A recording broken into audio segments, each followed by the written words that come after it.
par leur façon de penser ou juste par leur handicap. Merci, M. Roberge. Mais à propos de ceci, vous pensez comment peut-on différencier le monde qui veulent sérieusement améliorer leur vie et trouver des travaux et trouver des manières pour améliorer leurs conditions de vie, tandis que certains pensent qu'ils veulent juste rester sur la rue, ils veulent juste... Je crois que c'est très dur, en effet, de faire la différence, mais je crois pas que ce soit nécessaire de pénaliser l'entièreté des assistés sociaux parce qu'il y a une minime partie de ceux-là qui pourraient travailler. En fait, si je me puis, en fait, Mademoiselle Xara, vous avez parlé d'un soutien moral. On loue en 612 pour être exact, aux assistés sociaux par mois. Un psychologue, vous avez parlé de soutien moral, un psychologue et une assistante sociale coûtent environ 100 à 120 de l'heure. En fait, on a 200 000 assistés. Si on fait 200 000 fois 120 de l'heure, là, on s'entend qu'on dépasse le montant qu'on alloue habituellement aux assistés sociaux. Alors, le soutien moral ici n'est pas la question. Je pense que le bien-être social, en fait, justement, ça motive les assistés à aller sur le marché du travail parce que tu prends le goût à l'argent. Ah, j'ai tant d'argent, je peux commencer, j'en mets un petit peu de côté, je peux commencer à faire des dépenses, je peux payer un nouveau vélo à mon enfant, il est heureux. L'argent, c'est en quelque sorte une drogue, on devient accro, on en veut toujours plus, on s'accroche à cela. Alors, avec leurs 612 par mois, ils n'en ont pas assez, c'est beaucoup pas assez. La dépendance s'accroche, puis justement, ça les motive à aller sur le marché du travail, puis ça motive les enfants aussi qui disent « Pourquoi j'ai pas de cadeau à Noël? Pourquoi je suis pas capable de manger un bon repas convenant puis je mange du craft dinner à 2 la boîte? » Tu sais, c'est une roue qui s'accroche et justement, ça les motive d'après moi. Pas tous. Ouais. Oui, il y a des exceptions. Il y a des exceptions de ceux qui sont tout seuls chez eux puis qui veulent regarder la télé puis boire leur bière, c'est sûr. C'est un stéréotype, mais c'est sûr qu'il l'a. Mais il y a aussi les gens qui sont motivés puis qui sont comme qui remercient le gouvernement de leur allouer une telle opportunité de se remettre sur le droit chemin. Puis souvent, le problème des emplois, on dit oui, c'est facile de se trouver un emploi, mais dû à leur antécédent, casier judiciaire, drogue, on a lâché le secondaire, c'est vraiment dur souvent de se trouver un emploi, puis justement le gouvernement est là pour les aider à se remettre sur le droit chemin. Est-ce que j'ai une question pour vous? Est-ce que vous pensez vraiment que...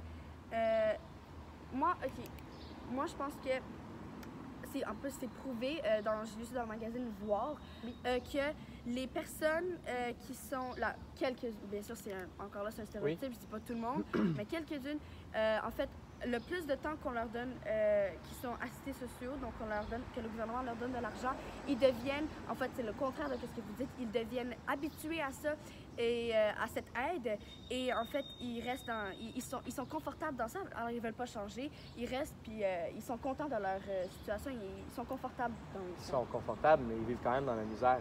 Vous savez que quelqu'un qui travaille en temps plein au Québec, au salaire minimum, ça rapporte un peu plus de 22 000 ce qui est 14 000 de plus que quelqu'un qui est sur l'assistance sociale.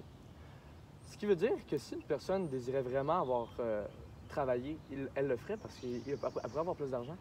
Mais comme je vous dis, des fois, il y a un certain bug psychologique, mental qui t'empêche de faire ça. Fait que oui, peut-être qu'ils sont confortables là-dedans, mais c'est parce qu'en même temps, ils n'aspirent pas à plus encore.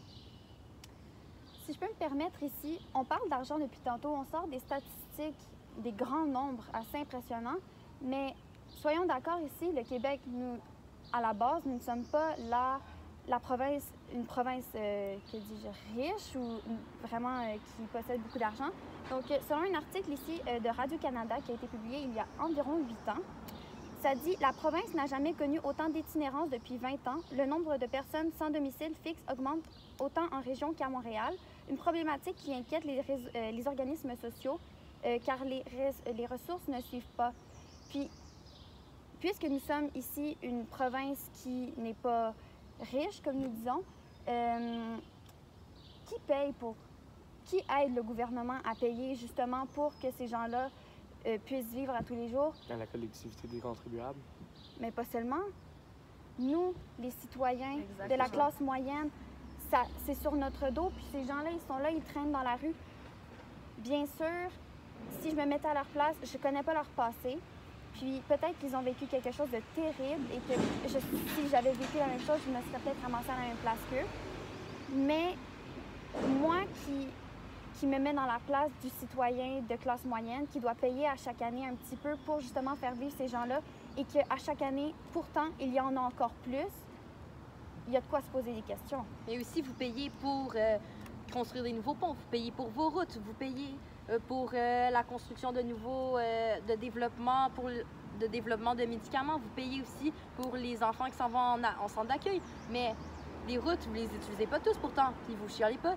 Vous n'utilisez pas nécessairement tous les médicaments qui sont en train de se développer, puis on ne chiale pas non plus. En fait, je pense que c'est vraiment le Québec en tant que tel, quand on parle d'itinérance ou d'assistants sociaux, on a vraiment un blocage. On ne veut pas ces gens-là, on ne veut pas les aider, mais il y a tellement d'autres détournements d'argent qui se font dans la ville, puis on ne se pose aucune question parce que d'après nous, c'est un fonctionnement normal.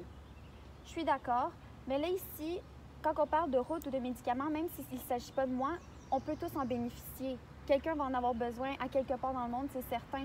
Tandis que, oui, j'ai la conscience de « Ah, j'ai donné de l'argent, peut-être que je vais aider cette petite fille à aller à l'école. » Ça, je suis entièrement d'accord.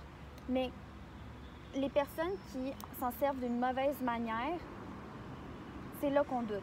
Madame Zara, pensez-vous que nous devons diminuer les compétences des travaux pour que ceux qui ont de la misère à obtenir un travail devraient que ça soit plus facile pour eux pour avoir de l'argent et améliorer leurs conditions de vie? Non, parce qu'il y a déjà beaucoup de travaux qui on n'a pas besoin de diplôme d'études, on a besoin de 2 mains, 2 pieds, une tête, puis c'est tout qui va te servir pour pouvoir, comme j'ai dit tantôt, le concierge, tu as besoin, tu fais le ménage, je veux dire, il n'y a pas grand-chose à ça. Il y a tellement de travaux qui, OK, c'est sûr qu'il y a des exceptions, c'est dur à en trouver et tout, mais il y en a tellement que tu peux accéder facilement pour les personnes qui ont, encore là, il y a beaucoup de choses à voir, là, sans casier judiciaire et tout, mais il y a tellement de travaux qui sont faciles à atteindre que non, je pense que le gouvernement c'est bon dans ça, puis non. Monsieur Robert, vous en pensez quoi? Mais merci pour notre émission de Quel est votre avis? Je suis Marie-Michaëlle, votre animatrice de ce soir. Pouvons remercier Mme Desjardins et M. Roberge et Mme Gauthier et Mme Xara. Bravo. Merci beaucoup. Merci à vous.